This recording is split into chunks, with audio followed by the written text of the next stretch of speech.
AI has gained immense popularity during the past few years with a growing number of applications in research. The success of AlphaFold in predicting protein structure demonstrates an enormous potential of AI in basic research. But AI also raises practical and philosophical questions. How should we generate the massive datasets needed to train AI models in biology? What computing power is needed for academic AI development? What kind of new research paradigms might emerge from applying AI to research in biology? Will AI agents replace one day human creativity and innovation in science?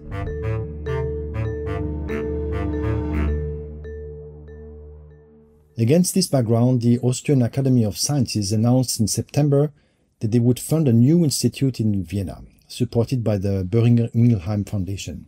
This new institute will be dedicated to AI research for biological applications with a focus on human health. I'm Thomas Lemberger, Head of Open Science at EMBO.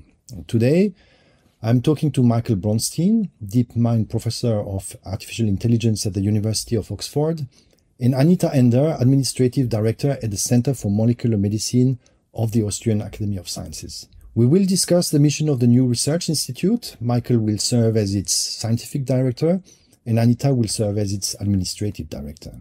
We will also talk more broadly and generally about the potential of AI in biology, radically new ways to think about experimentation and computation, and some of the challenges laying ahead.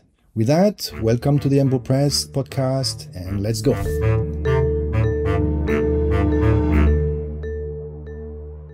Michael, it's really a great privilege to be able to talk to you. And we thought we can have a little bit of a chat about AI generally and application of AI in biology and also your research. And then, of course, talk about the new institute, which is very intriguing. And maybe at the end, to have a little bit your future perspective on how AI may develop and how it should develop. AI now has become super popular everywhere. One of the inflection point was the release of GPT and large language models. Part of the success is to be able to build so-called foundation models that are trained on very large amount of data. These hallmarks of broad generalization, zero-shot generalization. Is there anything similar in biology, foundation models in biology, in drug design, and how to get there? I think there is some kind of broadness to the definition of what is really considered a foundation model. And I think it was Francois Chollet who was saying that the intelligence is probably not how specialized the model is, how good it is in specific tasks, but how well it can learn new things, right? How well it can generalize. And probably we are still far away from it. This is one of the reasons why I personally don't like the term artificial intelligence, because we don't really understand what intelligence is. In like ChatGPT, it is likely that the main driving power of this is scale.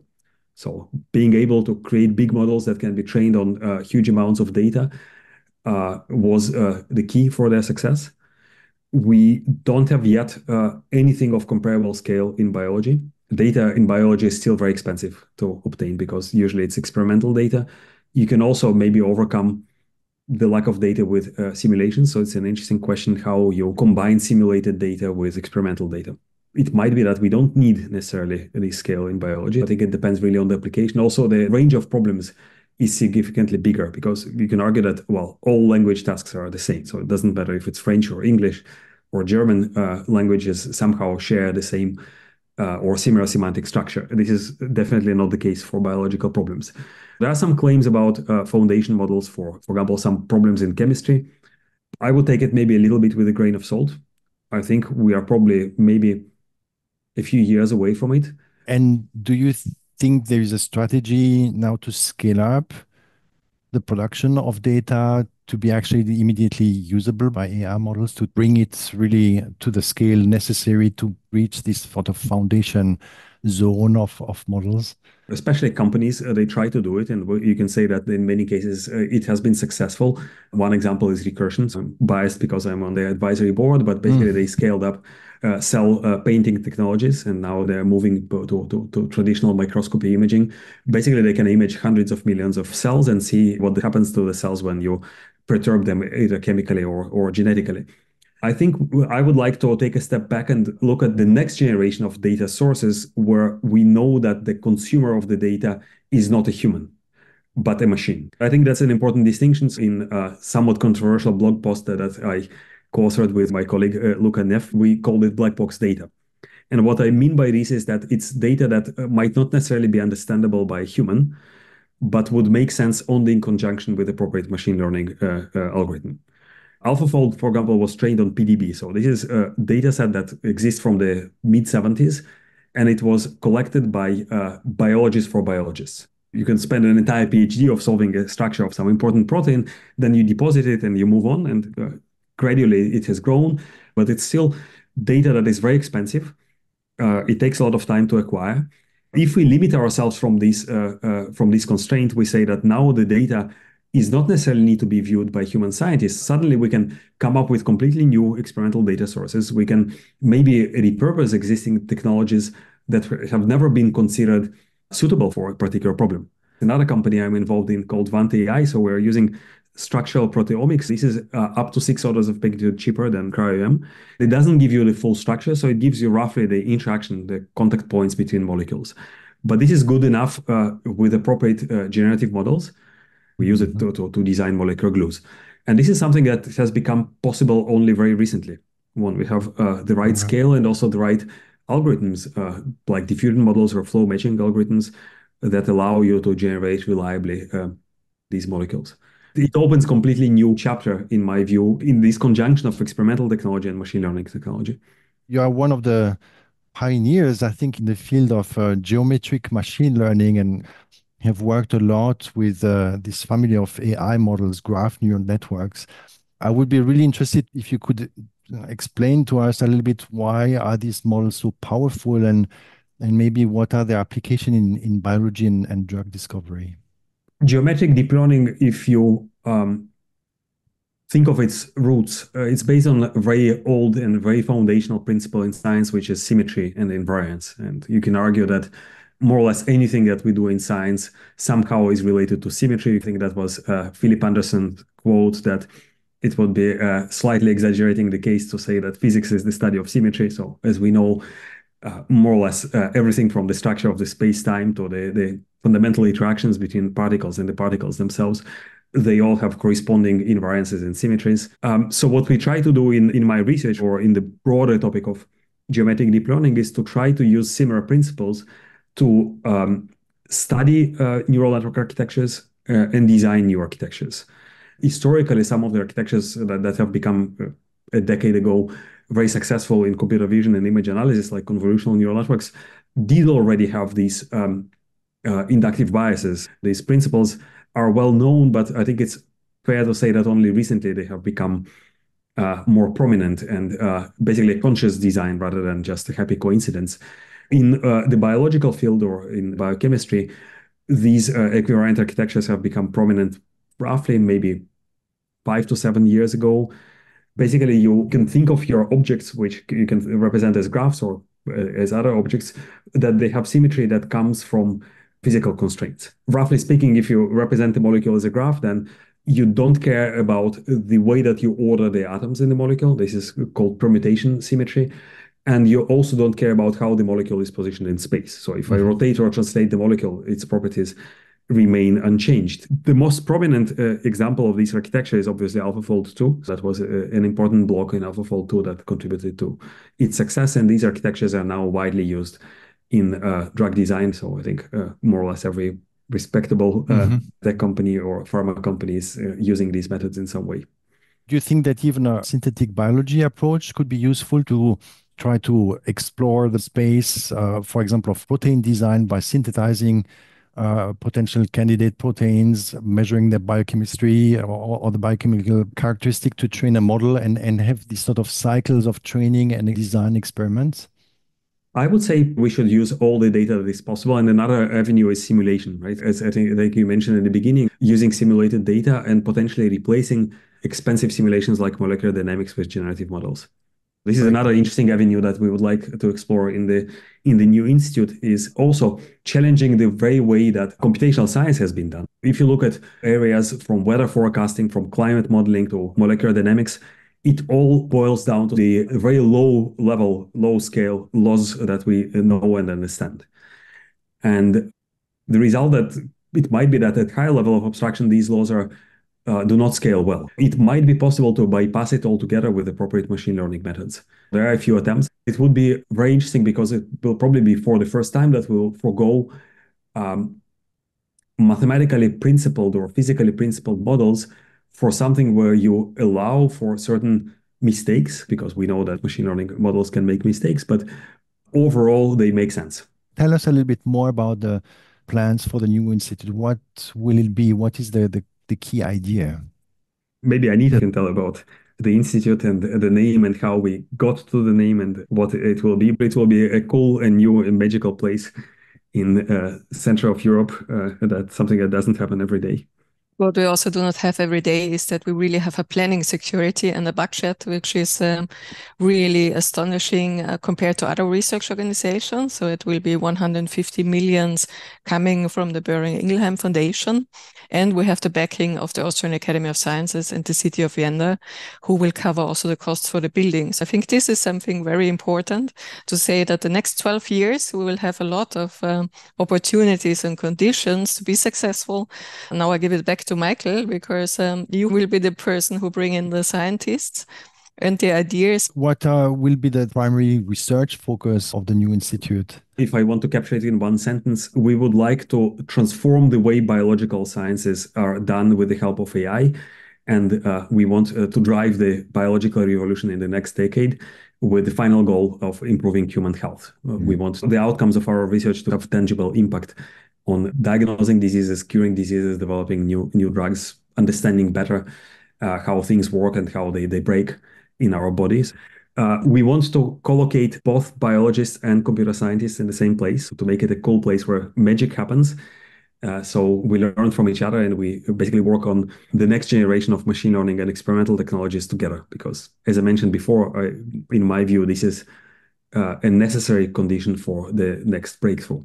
It's hard for me to tell now where these breakthrough might happen. So I think we are at this point are very open-minded about what biological problems we want to consider, but we would like to consider biological problems from the perspective of machine learning. So I would like to look at problems that are most likely amenable to machine learning, where it is possible to collect large amounts of data and the right amount of data, where the problem likely has the right structure that would be solvable by machine learning. In the organization of an institute like this, will you try to combine, data production, training?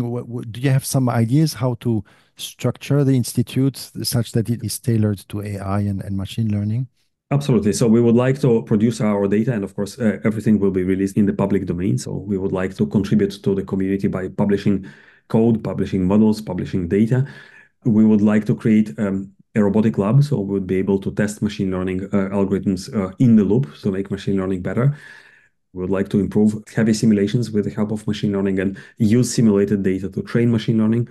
So multiple avenues to explore. In terms of computing scale for training, is that an issue? What access do you have to GPU power to train all these models? Some of the models are indeed very compute intense, and I think it's more the large scale transformers such as LLMs, and we definitely want to look at it. We budget significant cost of computer infrastructure. Some other aspects are probably less GPU intensive and can rely on CPUs. This is everything that is related to more traditional physics-inspired models and simulation. We would like to be one of the better equipped places in Europe in terms of compute power. Do you plan to have strong private academic partnerships, or how do you see that connection to more translational applications? The mandate of the institute is pure research. Of course, I would like to create a startup and venture capital ecosystem, because some of the research that we will be producing will likely be also commercializable and will likely produce startups. So we would like to encourage startup mindset. We would like our researchers and students to actually take their ideas out and try to make impact also in the broader industry. My aspiration would be to make it the friendliest place for startups in Europe. Now, there's always a little bit of a tension between the private and academic world. We've seen that with AlphaFold 3. It was sort of released and published in Nature, but the code was not really available, and part of the community sort of reacted very strongly about it. What are your views about that? Should all the models be always immediately open source, or is there some room for maneuvering and keeping some solution proprietary for a while? If you think why machine learning community is moving so fast and has progressed so fast in the past decade was exactly because of this open source mindset. We definitely would like to adopt the same mindset. We would like to collaborate with industry, but it will be, of course, on the basis that it produces open source science. But I think overall, the majority of work we will be doing is to contribute to the academic community and to open source. You mentioned, this issue of scale, and the amount of data is a determinant criterion for many applications and for many models. How do you see that in the academic world? Do we have still access to enough compute to really reach the scale? I wouldn't make general statements because I think the problems in machine learning can vary a lot depending on how compute hungry they are. But some applications like LLMs, academia is absolutely out of competition with the industry. Just to give you an example, Princeton prides itself with a cluster of something like 150 GPUs. And I think one of the biggest in the biotech industry is Recursion. I think there are more than 500 GPUs. Meta alone has 500,000, 3 orders of magnitude. You cannot compete with some leading companies in the industry at all in this domain. I'm not saying that we shouldn't be working on other problems that might not require these resources, and not all problems in biology are necessarily as computationally hungry. I think part of these problems can be solved by collaboration with the industry. As a French institute, you will have the issue to recruiting talents and young talents. What are the skills that are necessary these days for young scientists to be sort of ready for this new world of AI in biology? Compared at least to a few years ago, we see increasingly more computer scientists that are interested in biological problems, and likewise biologists that are interested in using machine learning. So it's very good that there is this percolation. Machine learners in our institute, I would expect them to at least have a broad understanding of biology and maybe specific understanding of the problems they are working on, but it's unlikely that they on their own will be able to produce new results in this domain.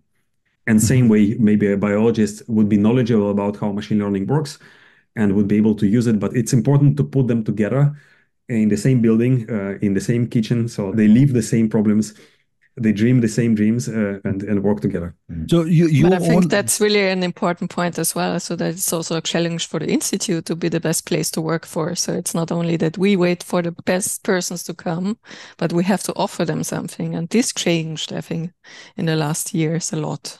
Your background, Michael, is in mathematics or computer science, huh? Computer science. Did you find it difficult to understand biology and to think with this sort of soft matter?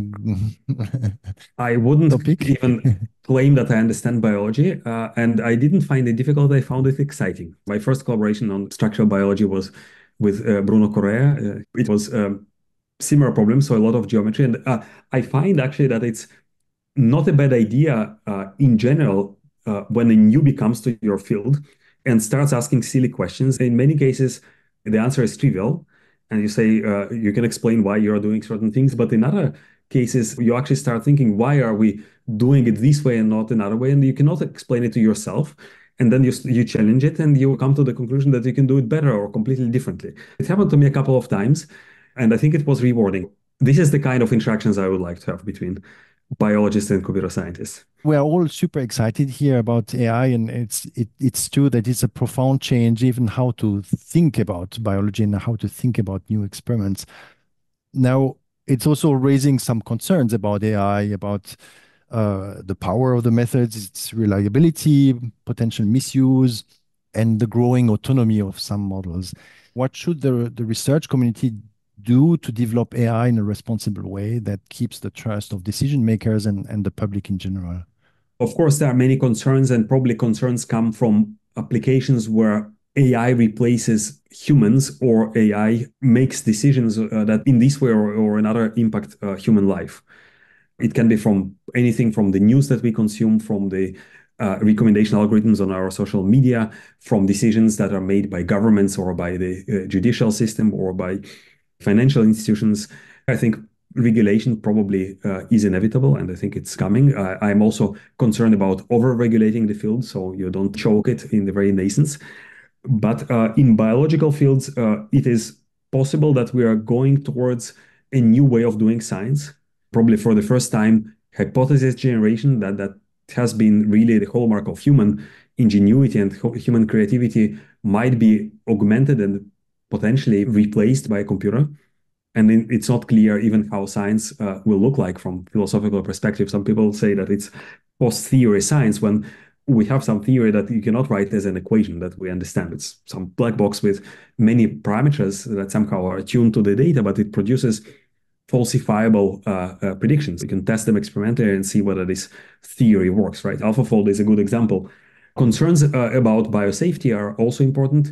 I think the main concern would be not designing necessarily harmful compounds, but designing harmful organisms and viruses. I think it's still relatively safe, but we might transition to this more harmful reality faster than we think. So it's very important to be prepared for it. Now, with AI, we reach this sort of level of autonomy that is growing and growing, and there is a strong motivation to push this autonomy because, as you say, maybe it can generate data that is useful for AI. Do you think we should put some cap on this autonomy, or should we just unleash the self-reproducing robots doing drug screening on our behalf? We don't really have anything self-reproducing, and it works differently from biological organisms. It's not some kind of uncontrolled force of nature. It's a technology that we design so we can shape it in a way that is useful for humankind. So it requires scientists doing the right things and not doing the wrong things. It probably requires some political effort and some regulation, but I don't see it the same way as biological organisms that emerges and spreads. I don't think that